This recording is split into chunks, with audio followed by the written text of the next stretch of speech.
Daily dose of sunshine. अब दिखाते हैं कि जो हमारी मेन लीड है वो बाकी इंटर्न्स और नए नर्सेज आए हैं उनको घुमा रही होती है पूरे ऑफिस में कि कैसे ऑफिस में काम करना है, ये सिखा रही होती है। तभी वहाँ पर दिखाते हैं कि जो डॉक्टर है जो एक नर्स को प्यार करता है, उस नर्स को फिर से कन्विंस करता है, देखो तुम क्यों मुझे मना कर रही हो, प्लीज़ तुम बात समझो। तो वो कह देती है मुझे तुम पसंद नहीं हो, बात ख़त्म। और फिर जो एक नया नर्स आया हुआ है वो थोड़ा अजीब सा बिहेव कर रहा होता है बाकियों से, वो बार बार वॉशरूम जा रहा होता है, तो समझ नहीं आ रहा होता सबको कि ये ऐसा बिहेव क्यों कर रहा है, या इसको काम बिल्कुल ही नहीं करना है, तो ये आया ही क्यों है।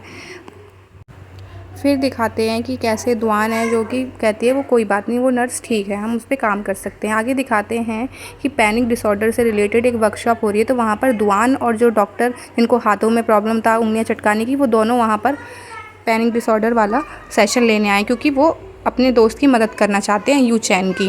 दिखाते हैं फिर वहाँ पर ट्रेनिंग सेशन में जो नया मेल नर्स वहाँ आया हुआ था उसको भी पैनिक डिसऑर्डर वाली ही प्रॉब्लम होती है। अब यू चैन जब अपने घर आता है वहाँ देखा जाता है कि वहाँ एम्बुलेंस आई हुई है और वो उसके मम्मी पापा ने उसी के लिए बुलाई थी क्योंकि उनको भी पता चल चुका था कि उसको दिक्कत है।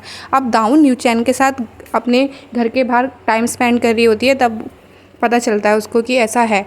अब कैफेटेरिया में भी नर्स के पीछे जो कि मिंदू रे है, डॉक्टर आ जाते हैं और वो कहते हैं कि प्लीज़ बताओ क्या दिक्कत है, तो वो कह देती है मुझे भूत दिखते हैं। फिर जब वो दोबारा डॉक्टर उसके पास आते हैं तो वो अजीब अजीब सी शक्लें बना रही होती है, आसमान में देख रही होती है, तो वो डर जाते हैं। पर एक्चुअल में ऐसा होता है कि उसके लेंस ख़राब हो चुके होते हैं, उनको फिक्स कर रही होती है वो। डॉक्टर फिर हिम्मत जुटाता है। अब दिखाते हैं कि अब वो डॉक्टर से भी पूछने आए थे, हाथ चटकाने वाले डॉक्टर, की पैनिक डिसऑर्डर के बारे में बताओ। तब वो दोनों ही पहुंच जाते हैं, दुआन भी, तब उनको समझ आ जाता है कि उन दोनों को ही सेम इंसान की मदद करनी है। अब डॉक्टर दोबारा से मिंदू रे से पूछते हैं कि तुम्हें क्या दिक्कत है, सच बताओ। तो वो कहती है क्या तुम्हें पता है ऐसे घर भी होते हैं, यहाँ पर गर्म पानी नहीं आता। तो वो डॉक्टर कहता है ये क्या बात हुई, ऐसा तो कोई घर हो ही नहीं सकता। वो कहती है तुम्हारे और मेरे में बहुत अंतर है, तुम जितना स्टेटस पे हो वैसी मैं नहीं हूँ। अब दुआन जो नया मेल नर्स होता है उसे समझाता है कि तुम्हें पैनिक डिसऑर्डर की अगर प्रॉब्लम भी है तो इतनी बड़ी बात नहीं है। फिर यहीं चैन को भी दिखाते हैं, वो भी सेम चीज़ से ही जूझ रहा होता है। उसको बहुत सारा काम दे दिया जाता है ऑफिस में और वो मना नहीं कर पाता, और काम से वो इतना बर्न आउट हो जाता है कि उसकी बॉडी गिव अप कर देती है। फिर उसको सफोकेशन होने लगती है, उसे लगता है कि वो पानी आ जा रहा है पूरे घर में, जहाँ पर भी है, वॉशरूम में, यहाँ भी, और वो डूब जा रहा है, उसमें सांस नहीं ले पा रहा है।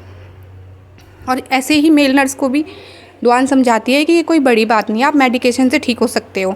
और फिर दिखाते हैं कि मेल नर्स और चैन दोनों ही हॉस्पिटल आते हैं और डॉक्टर से मिलते हैं अपने इलाज के लिए।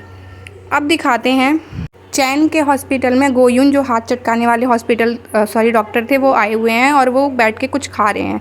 तभी वो अचानक से उसे कहते हैं ये अगर अजीब रहेगा अगर मैं दुआन को पसंद